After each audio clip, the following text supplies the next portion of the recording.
Welcome to Performance Under Pressure. My name is Terry Lyles. I have a special guest with me today, James Hinchcliffe, INDYCAR driver, friend, colleague. Guy's done some amazing things. He's from Toronto, as my wife is, so I have to hear that on a regular basis. But it's all good. I love Toronto as well.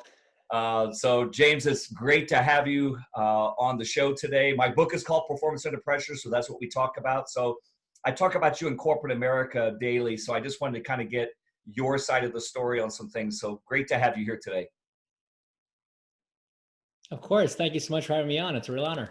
Sure. So I started working with you early on in 2015, maybe late 2014, but we were testing out some biometric testing and things were going well. We were able to watch your body movement in the car, which was really fascinating to people to see what's happening inside of a race car driver's body. As you remember, some folks have said in years past, race car drivers aren't athletes, which we always laughed about. All of us have. And, you know, biometrics have been able to prove that differently. So 2015 was an interesting year for you. We got to Indy, you know, you were doing well, and then you had an incident. So talk about that just for a moment and we'll dialogue.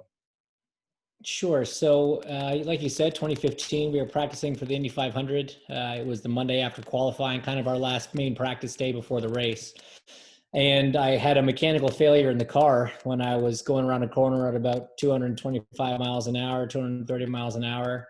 And it speared me off into the wall, which, you know, that's a bad day on a good day. But Right. On a particularly bad day, a very freak set of circumstances led to part of the suspension of the car actually piercing the cockpit and the safety cell that we sit in, and essentially went straight through the lower part of my body. And for all intents and purposes, I was shish kebabbed by a piece of suspension.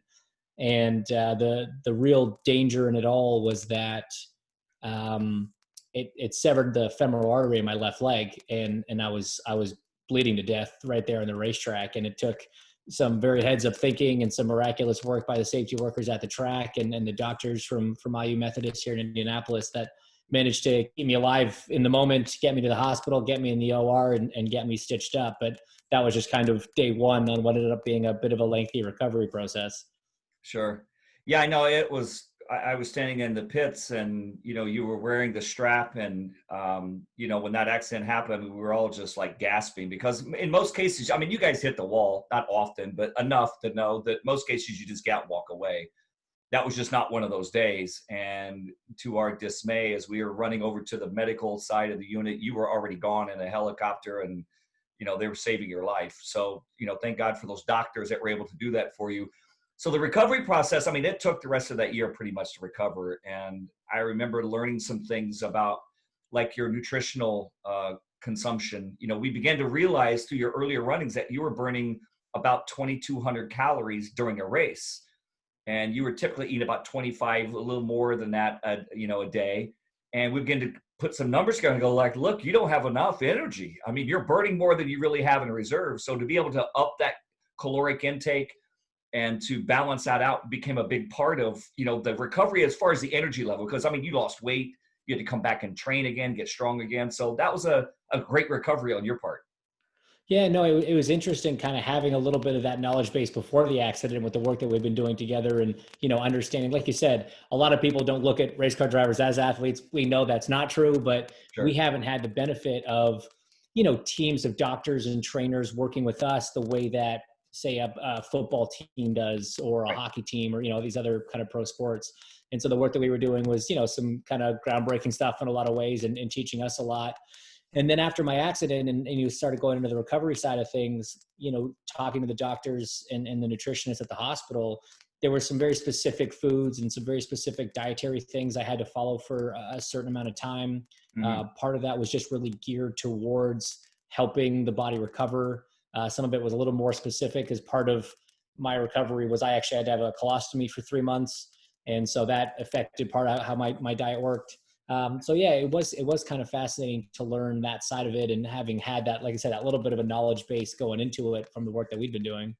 Sure. And then, you know, you come back and then you do Dancing with the Stars, you know, and I remember telling my wife, I go, look, we were rooting for you. Obviously, we think you won, but you came in second to Dancing with the Stars in 16. And, You know, it was like, look, whatever they did to him in the surgery, they gave him some dance chip because I mean he's doing really well. So that was a great experience for you, I'm sure. Yeah, I mean, I used to joke. So during the accident, I had to have 22 units of blood, put into me to kind of keep me going. My body only holds 11, so Right. I joke that I had two full oil changes, and then they must have put some dancer's blood in me at some They point during did. that because from a 5'10" guy from Canada, from Toronto, this was the extent of my dancing before I went on the show.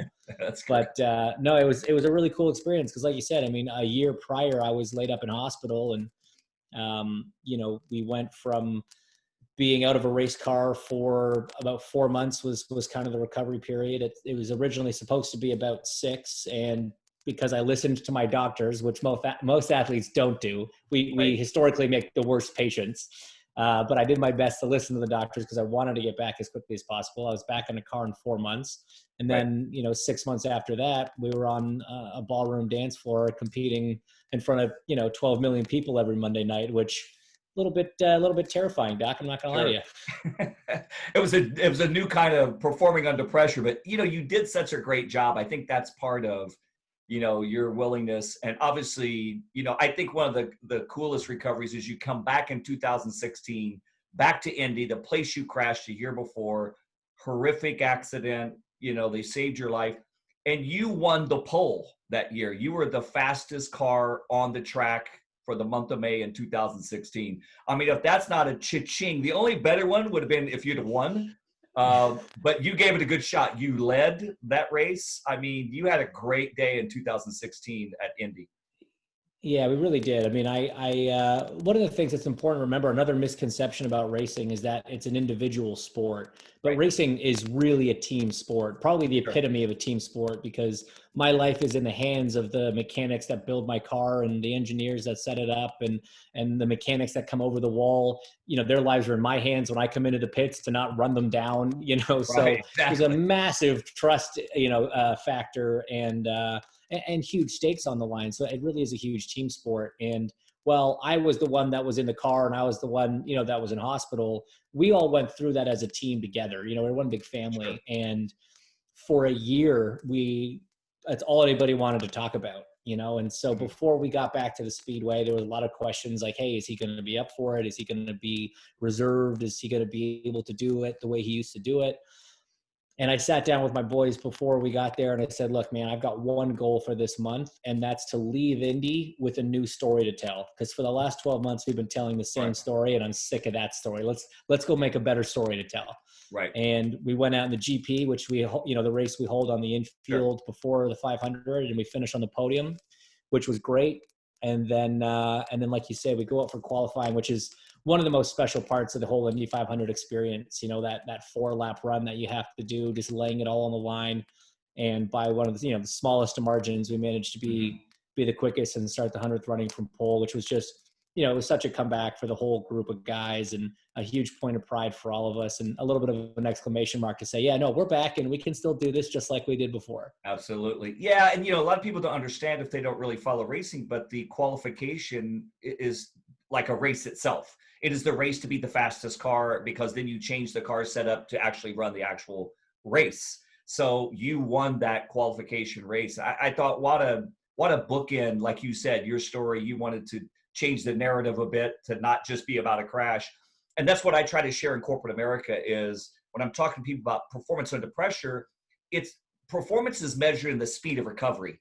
How quickly can you get back to where you were or better when something like that happens to you? And you're a great testimony to that. So really appreciate your career, what you've done. And you got a great career broadcasting. So your second act, whenever you choose to finish racing years down the road, I'm sure you do a great job, broadcasting as well. So you're a very talented person. And, recovery is one of those things that's huge. But, just the best to you, man, for everything that you do. How do people follow you? I mean, I know about Hinchtown, but just give a shout out to how people really follow you. Yeah, well, thank you so much, first of all, and yeah, basically all social media. I'm at Hinchtown. My hinchtown.com is the website, but Facebook, Twitter, Instagram, it's all under the same thing there. And yeah, we try to have some fun with it. I enjoy having the kind of access to fans that social media allows us. It's kind of a cool time to be, you know, in the sport in that sense. And I love engaging with people that love Sure. following the sport. Yeah, you're actually the mayor of your own town, which is kind of cool, you know, virtually. So it's you're the mayor of Hinchtown, and you know you were ahead of the curve of a lot of people trying to do social media and figuring it out. So you know, hats off to you, man. You were ahead of that. Yeah, no, we had some fun with it. You know, it was kind of a fluke, the whole Hinchtown thing, how it started. We weren't really sure what we were doing, but you know, it didn't take only a couple of years before I was getting introduced as the mayor of Hinchtown more often than I was James Hinchcliffe. So I Right. guess it worked. Hey, it's all good. James, thank you for being on the program today. Really appreciate, you know, your life, career, and courageousness, and hope you have a great ending of a season, and look forward to talking to you and seeing you do great things in the future. Thank you so much for having me on, and thanks for all your help along the way. I really appreciate Yes, it. sir. Thank you, James. Take care.